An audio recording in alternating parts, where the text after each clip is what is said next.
There we go. Okay, let's try that. All right, everyone want to grab a seat.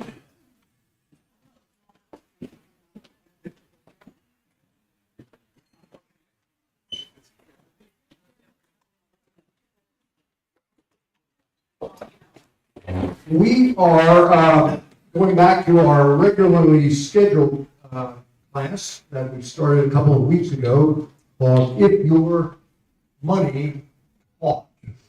What would it tell you? This is a series by a guy named Andy Stanley, somebody that some of you have heard of in the past. He is the pastor of North Point Church in Atlanta, a huge multi-site non-denominational church. His story is sort of interesting, and maybe some of you know this. His father was Charles Stanley, who was pastor of First Baptist Church of Atlanta, and he grew up in that church, and he was the youth director of his father's church. First Baptist Atlanta, again, was a predecessor of some of these mega churches. It had thousands of members.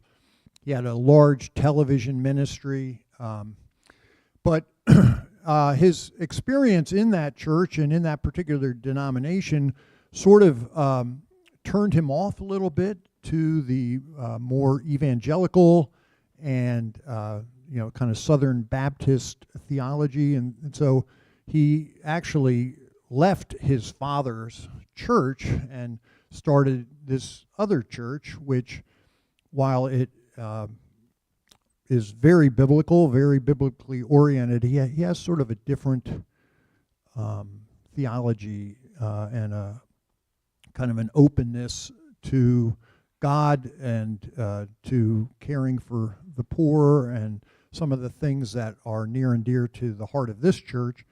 And so we just have found his teaching and his books over the years to be really helpful, because he gives such practical advice on how to live your faith and how to do that with integrity. So anyway, that's a little bit about Andy Stanley. How old is Andy Stanley? Is he? He's like 60, right? I mean, he's not. Yeah, he has grandkids, so he tries to look younger than he is. Let's just put it that way. He's been around for a while and has been in ministry virtually his whole life.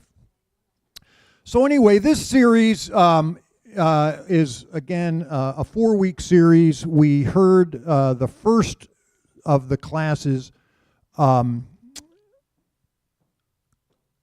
weeks ago. I think it has the agenda up there, Rich.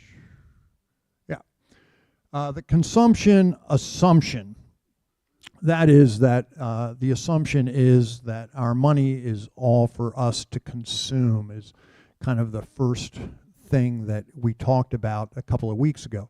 Last week we had our friend Rose Niles from the General Assembly, from the Presbyterian Foundation, talking to us. Today we're actually going to jump to the third class, the third video. Instead of masters, we're going to look at a flipped script. So what we're going to do is show the video. It's about 12, 15 minutes, and then we'll get into a discussion about it. Rich, when we show this video, the first like 2.5 minutes is just sort of an intro, and we're just kind of skip through that and get to when Andy Stanley. So, yeah. Something about that.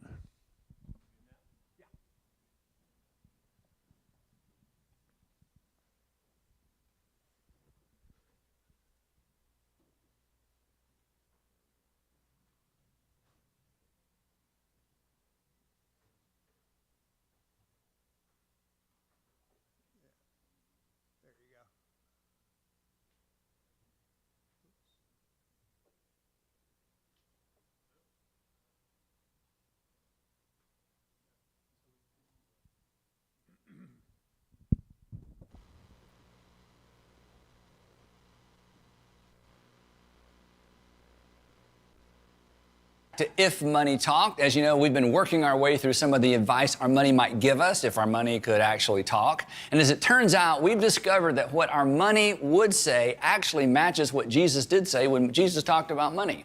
If you'll remember, in session 1, money said, I can add meaning to your life, but I am not the meaning of life. Life is not just a race to accumulate the most. You're going to leave it all behind anyway. Then last time in session 2, we said that if our money could talk, it would probably remind us, the moment you think you own me, well, I actually own you.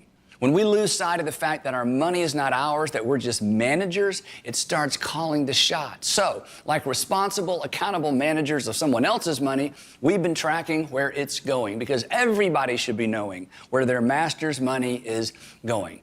Now, if you've been playing along and if you spent this past week spying on your money, you may have noticed that there are essentially 5 things you can do with money. There are certainly categories to each of these, but essentially there are just 5 things you can do with your money. Number 1, you can spend it, and we're all pretty good at that, right? You can pay debt, depending on how much you've already spent or misspent. You can pay your taxes, and I sure hope you're doing that.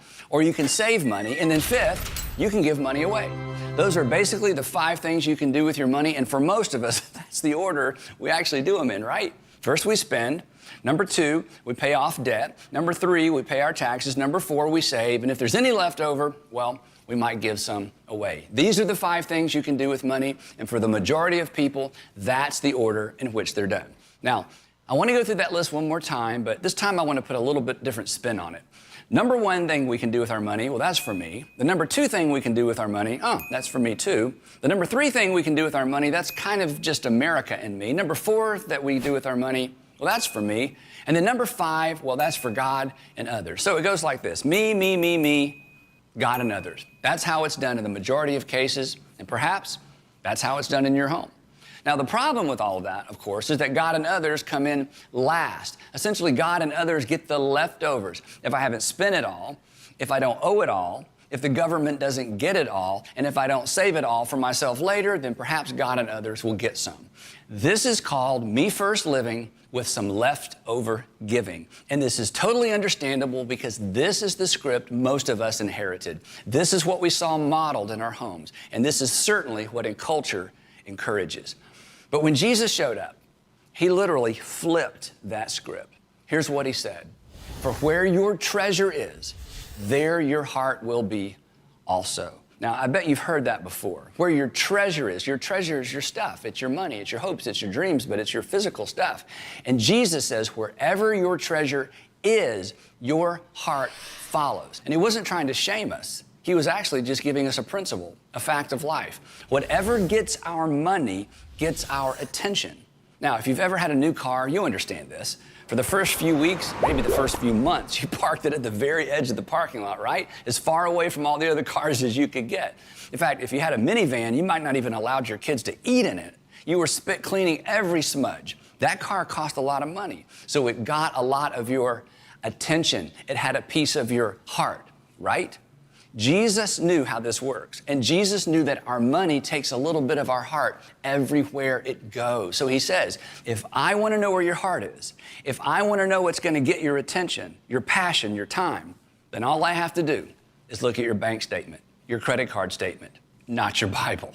If you want to know where your heart really is, Jesus says, show me your money, or show me where you sent it and show me where you spent it, because your heart follows your money. Which brings us something I referenced in session 1, but I kind of left you hanging. Jesus isn't after your money, right? What's he after? He's after your heart. And the best way for your Savior, your Heavenly Father, to take possession of your heart is to allow him to take possession of how you manage your money. Now, lots of people dedicate their hearts to God, especially in times of crisis, right? But Jesus asked his followers to dedicate their possessions. That's how you know whose you really are. Jesus knew that our money and our possessions are where the rubber meets the road in terms of our ultimate devotion. It is so much easier to give your health and your career or even your relationships to your Heavenly Father, right? So much easier than to dedicate your money. I mean, when you're sick, you invite God into your health. You want him to intervene. When you're out of work, you ask him to intervene on your behalf and to land you a good interview. And you want to know why it's easier to trust God with those things? Because you don't have any control over them anyway. You're relying on doctors, or you're hoping the HR guy calls you back. But money's different because money's tangible. You get to decide what to do with it. So when Jesus started talking about where your treasure is, there your heart will be also, he meant that the ultimate litmus test for our devotion to God is what we do with our money. So if our money could talk, it might remind us, my direction reveals your affection. My direction ultimately reveals your affection, what is most important to you. Your money's direction, what you spend it on, reveals what you care about most. So let's go back to that list of priorities for just a second, how most of us spend most of our money. Remember, it's me first, it's me second, it's me third, it's me fourth, and then if there's any left over, or I feel compassionate, or I feel guilty, or there's a tsunami or an earthquake, then, well, you know, then I might give. And if you think about it in those terms, that's kind of messed up, isn't it? I mean, to me, it's a little bit embarrassing. So Jesus offers us a remedy. He calls us to flip that script, to reprioritize, to flip that list. And don't panic, you're not going to have to give everything away or sell all your possessions. That would actually be irresponsible. That would just make you a burden on someone else, right? This isn't about living irresponsibly. Actually, it's just the opposite. Spending almost everything on you or saving it for your future, that's actually irresponsible in light of the fact that it's not even yours to begin with. So this isn't about having nothing. It's about reprioritizing everything. Here's how Jesus put it. But seek first. Seek first is the key. This is so important. Seek first, that is, put first, reprioritize, reorder, rearrange, rethink. But seek first his kingdom and his righteousness. Now, the word kingdom throws us off because, well, we don't live in a kingdom, and the word righteousness sounds complicated and religious, but Jesus is saying something so simple and so important. Here's what he's saying. In my Father's kingdom is an others first kingdom. If you're going to follow me, it's going to be about doing what's right for others and doing that first. Jesus taught throughout his ministry that what's right for other people is what's right, that what's best for other people, well, that's what's best. So Jesus says, here's what I want you to do. I want you to turn that list upside down, and I want you to put God and others first. I want you to put you second. You're still on the list. It's just that you're not at the top of the list. Jesus is actually inviting us into something. He's inviting us into a world, or to use his term, a kingdom, where we don't go first. This is his invitation to give your money before you spend it or save it or spend it in the future, and consequently give ourselves to God. And do you know why Jesus taught this? Not because he wants your money. Again, it's because he wants you, and he knows what's best for you. And I'm telling you, in the kingdom where you don't go first, you are going to find more peace, more joy, more purpose, and more meaning. And ultimately, and you may not believe this, when you prioritize the Jesus way, when you flip that script, you will have more financial margin as well. Look at the rest of this statement. Again, these words are so familiar. And all these things will be given to you as well. And what are all these things? These are the things you worry about. These are the things you fret about. These are the things that have to be done and have to be paid for. All of these things that are crucial to being able to survive, they're going to be provided for us as well. This isn't either or. This isn't others to the exclusion of you. This is about priorities, pure and simple. It's about who comes first. Seek ye first his kingdom, and he will take care of yours. Simply put, give first, save second, pay your taxes, repay your debt, and then live on what's left over. Yep. You get the leftovers. Now, let me make this even simpler for you. Here's the system I would love for you to embrace. I've been teaching this for over 20 years. Sandra and I have lived this way for over 30 years. It's so simple. 3 words. Give, save, live. Give, save, and live. When you get paid, you invest in God's kingdom first, you give first. Then you invest in your future, you save second, and then you live on the rest. Give, save, live on the rest. This is how you throw open the door to God's involvement in your financial future. And I'm telling you, rich people, poor people, everybody in between, this is the key to financial security. This is how you live responsibly. This is actually the key to true financial freedom. This is actually the key to financial peace. You give first, save second, and then you live on the rest. Now, here's a tip. I don't want you to think in terms of amounts of money. I want you to think in terms of percentages. I want you to pick a percentage of your income ahead of time and then give it away as soon as you get it. Whatever the percentage is, and I'm not even going to make a suggestion, you pick that percentage, whatever it is. Talk to your spouse, talk to your friends, family members, but choose a percentage. Figure out a way to get that percentage of your money out of your kingdom into someone else's kingdom before you have a chance to spend it. Pick one or two nonprofits, a local church that you love, maybe somebody that's doing stuff in your community that's near and dear to your heart, maybe something with children or foster kids or a hospital, whatever it is, and don't wait to be asked. Everybody gives, or just about everybody gives when they're asked, and just about everybody gives when there's an emergency. I want you to be better than that. Find organizations you love and start sending them money every single month, regardless of whether or not there's an emergency and regardless of whether or not they ever ask. Pick a percentage, then decide where it's going and let it go. And then second, pick a percentage to save. This is also a way of helping other people because you don't want your kids or your grandkids to have to take care of you, right? Preparing for your own future is a way of loving other people. So save a percentage of your money second. And then you just consume your heart out. Live on the rest, newer, nicer, upgraded, renovated, whatever. Once you've given a percentage and once you have saved a percentage, everything left over is yours to spend. That's how you guard, not just against financial disaster, that's how you guard against greed. It's how you ensure that you have your money and that your money never has you. Give first, save second, live on the rest. Now, one last thing. I want you to pay close attention to the internal tension this creates inside of you. In other words, when you start thinking about giving away a percentage of your money and giving away a percentage of your money first, it's going to begin perhaps a little battle on the inside of you. And I want you to listen closely to those internal conversations, the ones that you have with yourself, the ones that you're preparing to have with your fiance or your husband or your wife, or maybe the conversation you're already having with me in your head, because I can hear you. You know, Andy, I'm all for generosity, and that was pretty clever what you did about the me, you know, God and others thing. But if I start giving away a percentage of my money, it's going to take us twice as long to save for a down payment. I'll be paying off my student loans till I'm dead. I want you to pay attention to that internal dialogue, that internal tension. And here's why. Because I want you to discover something about yourself. I want you to discover what is at the center of your resistance. And this is so important. In fact, I think you owe it to yourself. You certainly don't owe it to me.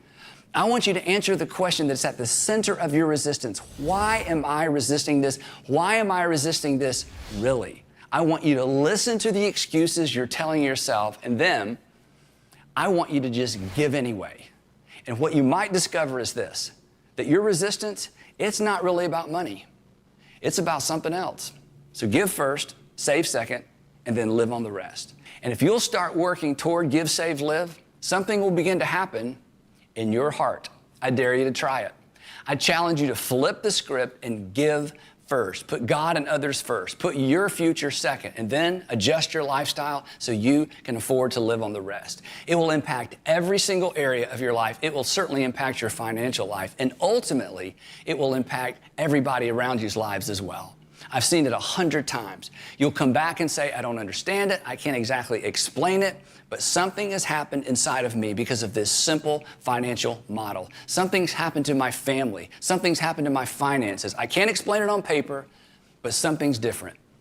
I'm different. When you choose to put God first in a tangible way, in a way that's measurable, in a way that actually feels like it's costing you something, everything begins to change. Jesus was clear. The litmus test, and this is hard for us, the litmus test of our devotion to God is our willingness to put Him first in the arena of our money and our possessions, not include Him, not offer Him our leftovers, to put Him first in the arena of our money and our possessions. Because after all, as money would say, my direction reveals your affection. Where your money is, there your heart is also. So redirect your heart. Give first, save second, live on the rest. Going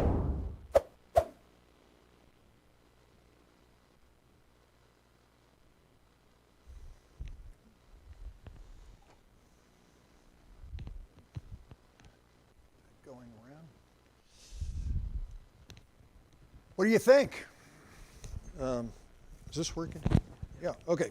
What do you think? What stood out? I mean, there was a lot packed into that 15 minutes, but of all the things he said, were there particular things that really struck you, spoke to you, challenged you? It's hair match the shirt. All right. Got a little bit of a problem with the wardrobe. What else? I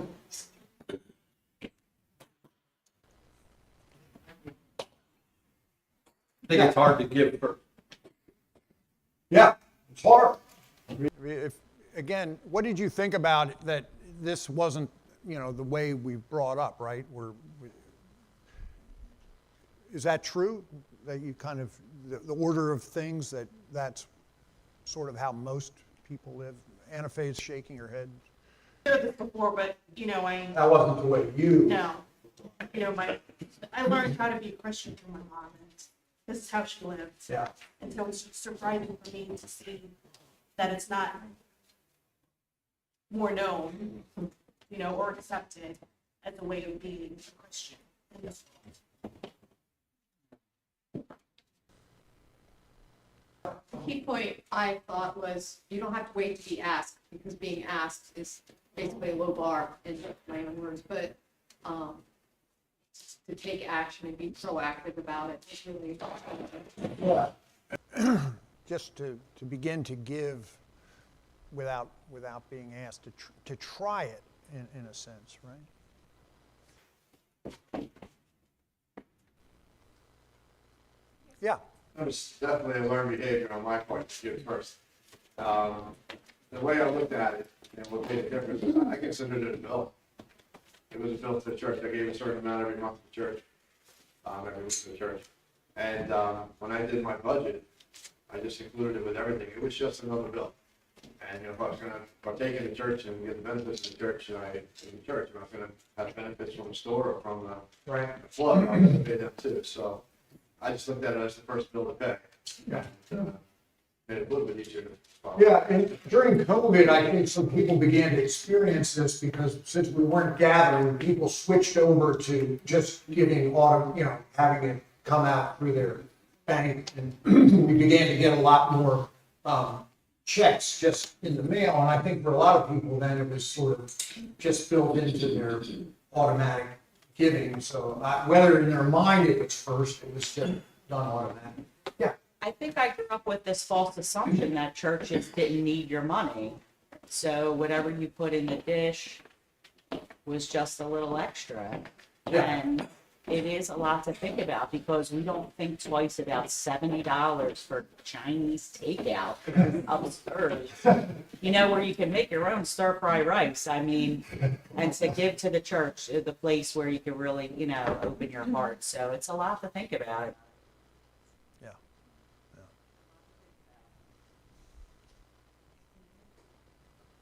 Yes. I found giving first very comfortable for me. I've done it for a long time, and it's something like, when you get your paycheck and you have money taken out for 5 cents or whatever, you don't see that money, so you don't miss it. And if you give it first, right off the bat, first thing of the month, you live off the rest. You make out fine. I've had moments of struggle, trust me. Food stamps and all kinds of things. But I found that giving first still worked for me, no matter what. It's a great testament. So what is your script? How many would you say your script is? Give first, save, and spend. How many have kind of lived that way? How many would say that your script is more spend, me, and then give what's left over? Just be honest. I mean, I think that's probably where, like he said, that's just sort of how most of us live. We take care of the things, and again, maybe you pay your debt first, or maybe you save first or something. But I think for a lot of people, the giving really does end up like, let's see if there's anything left over, or whatever it is I pledge is something that I know I'm going to have at least that much left over. So it's sort of that low bar, so that we don't overextend ourselves, because we want to make sure we can fit all those other things in and the unexpected things that come along. So yeah, I think this video just really I've seen, this is like the fourth time I've watched this, and we'll send it out, by the way. It's really worth kind of watching again because there are a lot of, he's throwing out a lot of things there. But just really making me think about, well, what is my script? You know, how has that happened over time? And, and you know, thinking about that. So let's see what the scriptures say. Where your treasure is, there your heart will be, or where your heart is, there your treasure will be. Which is the right quote?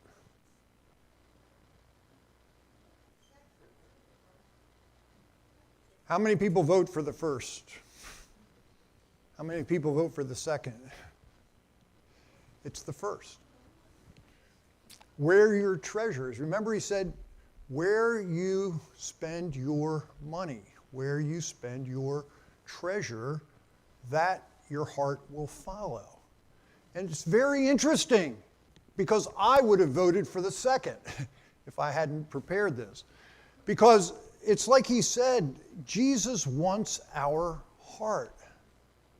And when Jesus has our heart, when Jesus becomes the most important person in our lives, when we fall in love with Jesus, then all of those priorities begin to shift. At least that's what happened in my life.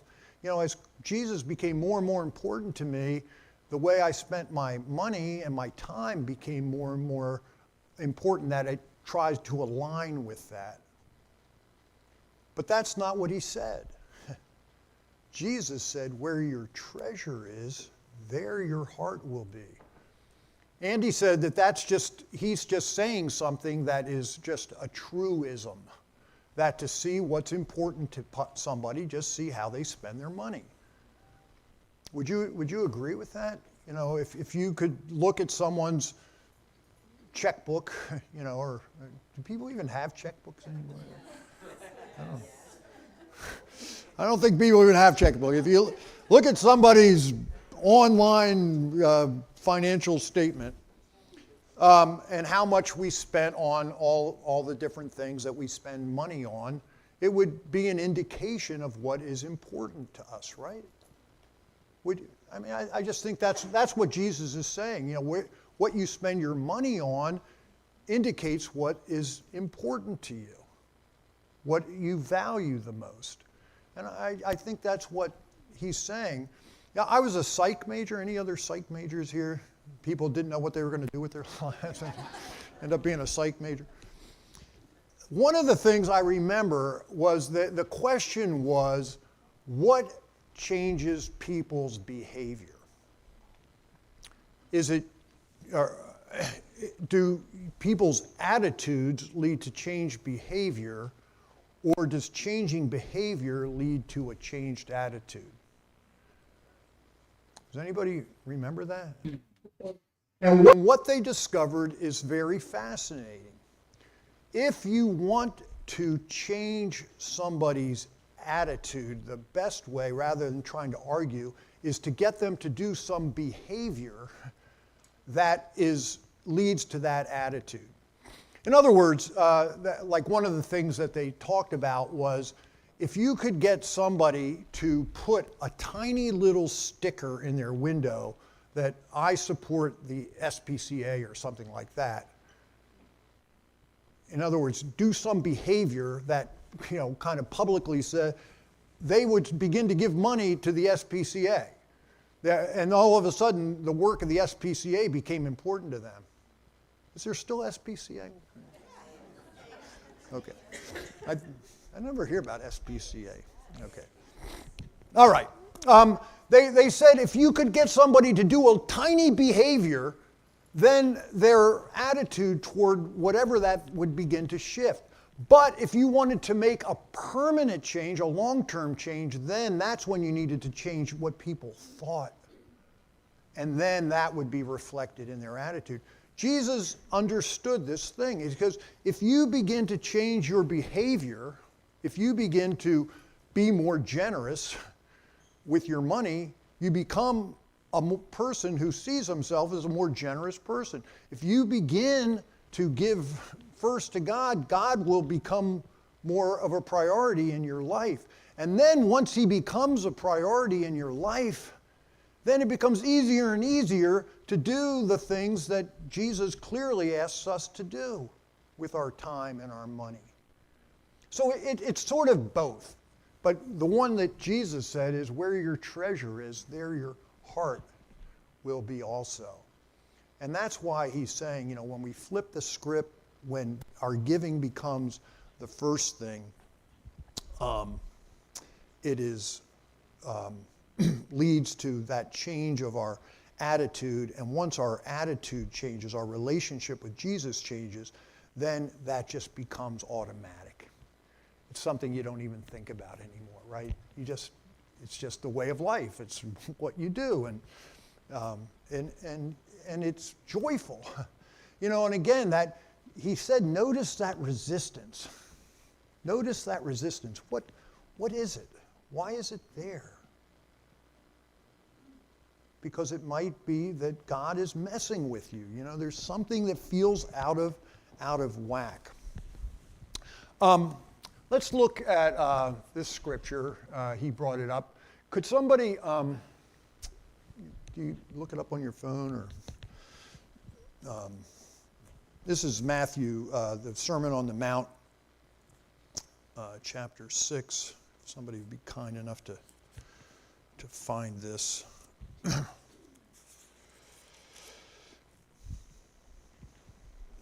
Thank you, Pam.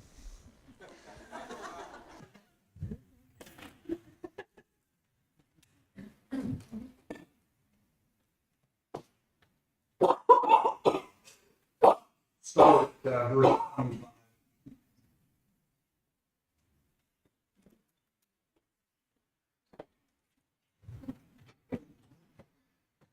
Therefore I tell you, do not worry about your life, what you will eat or drink, or about your body, what you will wear. Is not life more important than food, and the body more important than clothes? Look at the birds of the air.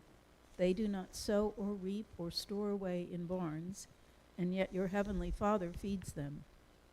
Are you not much more valuable than they? Who of you, by worrying, can add a single hour to his life? And why do you worry about clothes? See how the lilies of the field grow? They do not labor or spin. Yet I tell you that not even Solomon in all his splendor was dressed like one of these. If that is how God clothes the grass of the field, which is here today and tomorrow is thrown into the fire, will he not much more clothe you, O you of little faith?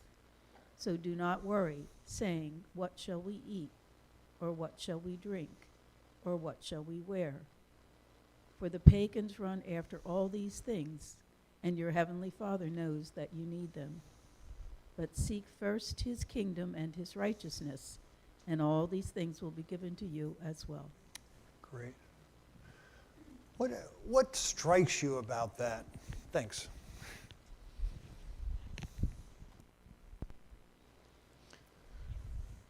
Such a great text. I mean, it's just a great teaching. What strikes you? The birds of the air and the lilies of the field was probably the first scripture that struck me as a child. Just realizing that was so. That they had no kind of collection of things to keep them going. They just carried on. God's creation just carries on, whatever you do. Little things that you do and worry about and think make no difference to the tremendous cycle of creation and recreation that goes on. And so the things you worry about are just ridiculous. My feeling is I immediately think of, say, VIP. Try and say that to these people who have no water that's not killing them or no food because of the drought. I mean, it's easy. It's all of us grew up probably in an environment where we didn't really worry where our next meal was coming from, that we really don't, I don't understand what it's like to really be hungry, So I love this too for the same reasons, but at the same time, it's hard to accept sometimes because you don't see that always happening, and yet that God is calling you to maybe Right. help him out and be his arms, his Yeah. legs, and whatever. But that's what always strikes me first when I read it. I mean, Bob's has just such a great story, right? I mean, about that family that literally didn't have food, and yet their faith was so profound. What did that guy say? Well, it was a guy I was talking to who was the patriarch of a family of huts, and was talking to him because they had had a little bit of a drought before, and I asked him how many bags of maize he had, the food, and told me the number, and asked him how long it would last, and it was 4 months, and I knew it was 8 months till the next harvest, and I said, what are you going to do? And he said, hope that God will provide. People who have so little live with such great faith that God somehow will provide. And maybe that somehow is by sending us, you know.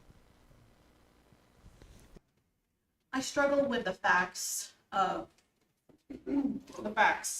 that, you know, where we live, the economy, and wages are growing. Inflation grows, even though not as strong as inflation, of course, but still people live in fear and spirit of scarcity that they don't have enough. And, you know, speaking about the villagers in Malawi and how their faith, it's like, take everything. If it's going to equal my, you know, the size of my faith, I'd rather you take everything of mine and leave me my faith. You know what I mean? Like, that live in fear and scarcity, I'd rather give it all. Yeah. That's great. That's beautiful. So yeah, this is one of those great texts of, you know, what is our priority? What is really most important to us? And do we trust God to take care of us? And that, you know, we will have enough. You know, one of those, I know I've mentioned this to you all many times, one of the things that I just always just remember, that they asked people, what would be enough? You know, what do you need to have enough? And everyone, no matter how much money they made, said 10% more. No matter how much money people had, if they said, if I just had 10% more, I'd have enough. In other words, it's like this idea that, you know, there's this scarcity, and that no matter where we are, if we had more, then we'd be able to be generous. Then I'd be able to give. I'd be comfortable. I wouldn't worry about anything if I just had 10% more. But we know what happens, right? When you get that 10% more,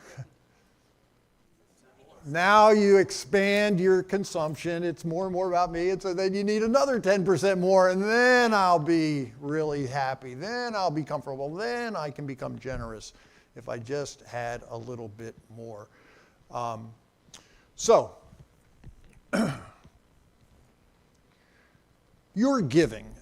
One of the things he talked about is that a lot of people are able to give reactively when we hear some great need. You know, again, he talked about a tsunami or something like that. A lot of times people suddenly find, oh, I do have an extra $50 or $100 or $1,000 or something, because there's some great need that suddenly jumps up.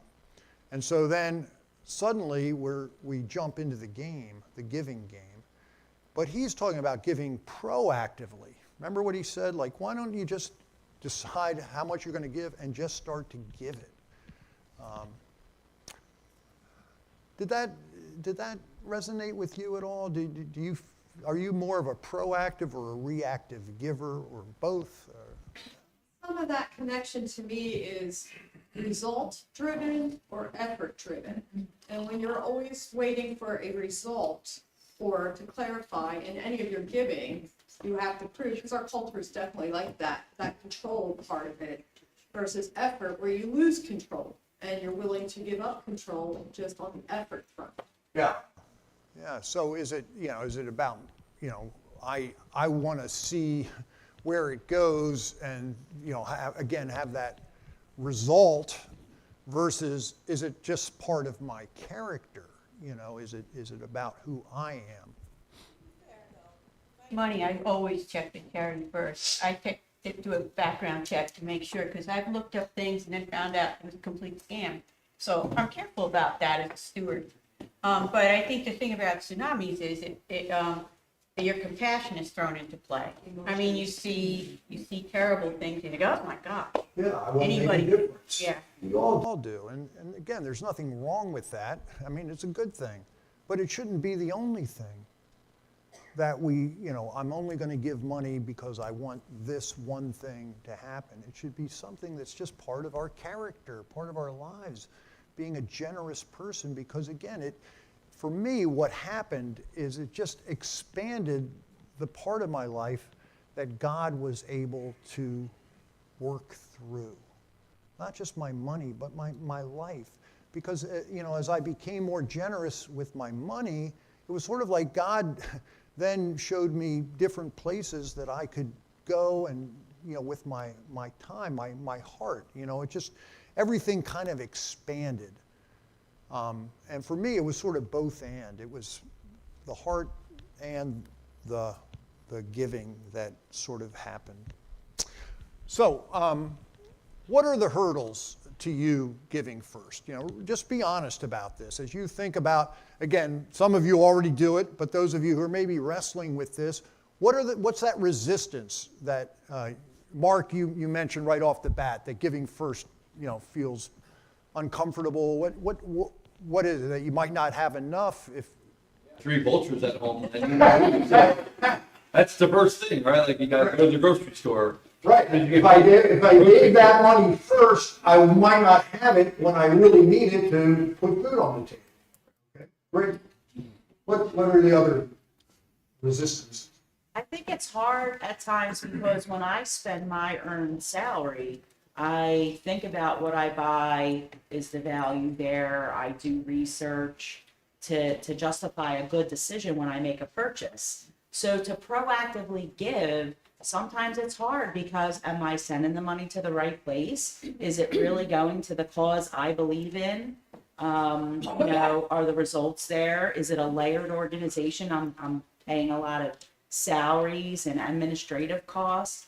Like, I think so to automatically just give is a little hard for me to think in my mind about, because I think what Ann said, you have to be wise about where it's giving, but what's the resistance to even doing it? I think that's what he was getting at. When you start to think about that, what are all the things that come into your mind that make you say, maybe I shouldn't do that?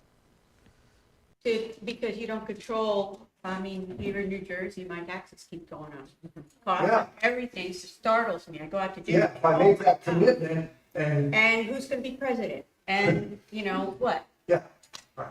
So there's the unknown future that you maybe should be thinking about, and you don't want to overextend. Yeah. Well, in my particular case, I have a spouse who doesn't feel the same way. So how do you come up with what that 10% is? Yeah, what that percentage should be if you're not on the same page financially with your partner. That's a big challenge. Yeah. I think too, our culture tells us to get out of debt and to prioritize that, and so it almost feels a little reckless to give first instead of paying student loans or paying your expensive debt. Society has that other kind of narrative coming in that it's reckless to give away more debt. And in that particular case, maybe that isn't to get out of debt and particularly get that interest payment off your books really creates a huge amount of financial freedom. So if you're dealing with a lot of debt and you're not addressing that, there's something. But is it one or the other? Or is there another pocket that needs to shrink in order to be generous and get out of debt? I think it's just a wrestle, but that's a great one. Debt is a soul killer, a marriage crusher, a joy sucker. I mean, debt is like the worst. It's just like it affects everything. When it is crushing. I mean, a little bit of some debt, mortgages probably isn't a bad debt for a lot of people, but credit card debt, things like that are just like, If you're in debt, take Financial Peace University. Judy will tell you all about how important it is to do that. Yeah. I'm just going to pick up that line about paying off student debt until we die. It resonates with the two of us. But I also like the way that he flipped the script, and that's still about me. And like, I don't always think about it that way. I think about it as a responsibility, just like I think about saving and like saving for my kids as a responsibility. But all of that is still about me. And so I don't know, that part was just interesting. Yeah. Pay attention to those things. What are why would this be so hard to do? Why do I resist really making that commitment? Whatever it is. Hurdles. And just one last thought before we do a little exercise. Is it possible to save too much? And my question is, when does responsible saving become hoarding? And I don't have an answer to that. I'm just raising this. Saving is so important. Being thoughtful and deliberate about that, I think, is incredibly important. But it seems to me there are some people who have saved so much that, they're going to make more money in retirement than they would when they were drawing their salary. I mean, it's just, I don't know. I'm just raised that as an issue. Is it possible to save too much? Yeah. It is, and I'll just say this. People you surround yourself with drive that behavior. So I work in a biotech, and probably I'm one of the less wealthy people in the room when I'm going to meet. You find people saying, well, I need $3 million aside from the home to retire. Then you look at the one higher up, whatever. And then you look at the one higher up, and it just keeps going. Yeah. And you sit back and you wonder what you're going to have, and why do they need that much, and what are they going to do with it? Yeah. What difference is it going to make? And they're so worried about it that it consumes, what the discussion is. So I found it easier to give when I just block that out and I spend time with people who really want to give and are less worried about what's stored. Yeah. Just not to be careful. It seems to me there's, I don't know what the number is, but it just seems that at some point you're hoarding and not saving, and and that greed, and it's more money than you can spend and do anything with, and you think, well, what if I'm in a nursing home for 40 years and I have dementia and I can't do anything? Well, yes, things can happen. Who knows? I mean, the future is unknown. But it seems to me that at some point we have to be honest with ourselves and say, we've saved enough. We can be far more generous. We're set for some people. Yeah. But, you have to kind of go back to the basics, I think, and what if you died tomorrow?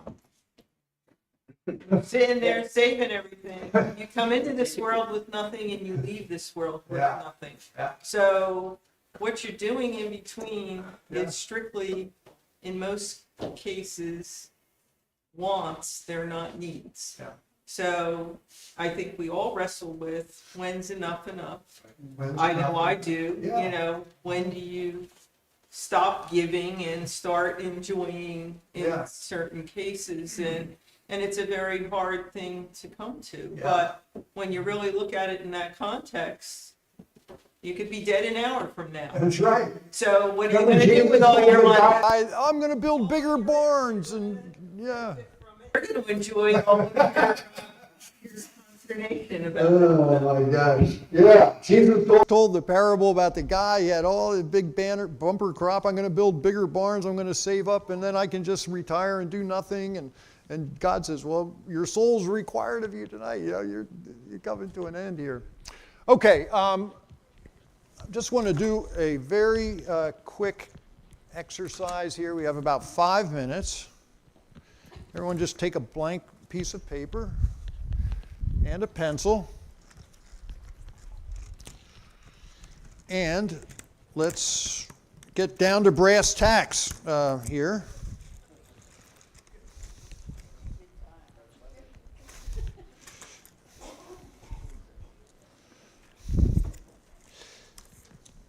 You get one. All right. So what Andy Stanley was saying is decide, flip the script and decide on a percentage basis how much you're going to give, and give first, how much you're going to save second, and then how much you have left over. So I want you just to do a simple exercise. Do you know your annual income? Or can you guesstimate it? Do you have some idea what your annual household income is?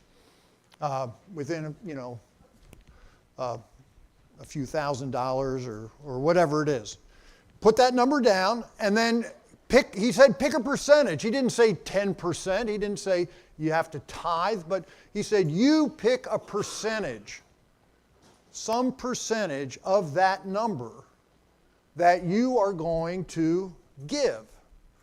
And then pick another percentage that you are going to save, and then see how much, is left over, and say, can I live off of that? Is that enough to pay my taxes, to pay my debt, and to pay my expenses?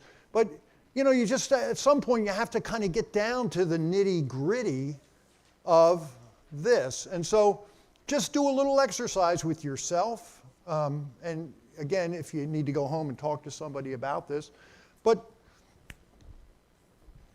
write down what is our annual household income? Again, as close as you can think about it. What percentage would you like to give first? What percentage would you like to save? Again, don't put a number down, put a percentage down. And then how much then would be left for you to pay your other bills and live off of, and go on vacation and go out to eat Chinese for $70. And then once you've done that little exercise, really say, can I start to do this? Will you start to do this? Because what he said is so true. Where your treasure is, there your heart will be. The direction of your money reveals your affection.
All right. Think about that, and see if that's something that God might be nudging you, because it is really a spiritual catalyst Generosity is a spiritual catalyst that can kickstart for some people having a much more robust, meaningful relationship with God. Just one final, very quick thought, and just how many of you are saving for your kids' college? How many are saving for your kids' college? Some of you. You know, I think that's something to really, really think about, and I think it's incredibly important. You know, we did it, but I also discovered something about all of that, you know, some people, their commitment is to pay for their kids' college educations, to save enough so that you can pay for their college education, sort of no matter where they go. I know that's some people's focus and motivation.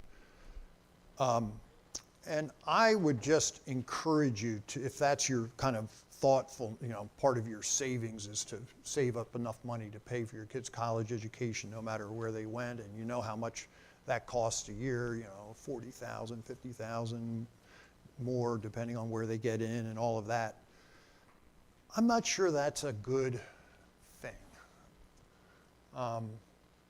In other words, I think by that time in their lives, for your kids to have some skin in the game of their future and not to expect that, you know, mom and dad are going to pay for that particular part of their lives. Maybe just something to think about. Our kids, you know, had to pay some of their college education, and they had to borrow for some of that. And the other thing, too, is don't get fooled. You know, the school that they go to, the more expensive private schools, I'm not sure, you know, it's often worth it, you know, when there's so many other affordable options available to people that at the end of the day, they sometimes get out with just as good an education, just as good an opportunity, and that feeling like, oh, you know, it's not a big name school, or it's not a prestigious school, or it's not a something. There's just there's so many other options. I just, those of you who are in that season, having, you know, kind of gone through it, and seen what happens when kids, you know, either are given their education or they end up with so much debt that wasn't really necessary or needed. But anyway, it's just a conversation to have and think about. If that's part of your, you know, oh, I need to save up enough to pay for my kid's college education. Well, maybe you do, but maybe you don't have to save nearly as much as you think you do, and maybe you shouldn't even save as much as you're intending to, because it's maybe not going to do them a big favor to not do Do that talk down at Crossroads to the high school. Let me know. Anyway, just something, I'd be happy to talk, if people want to talk more about that and kind of where Liz and I, you know, sort of how we handled it, if that would be helpful, I'd love to have that conversation. But thank you all so much. I hope this was helpful as you think about how you spend your money and maybe what God is nudging you to do. Lord, we give you thanks for this day, this time, for this opportunity to gather, as always, in your name, to learn together, to be challenged in thinking about how we live our lives.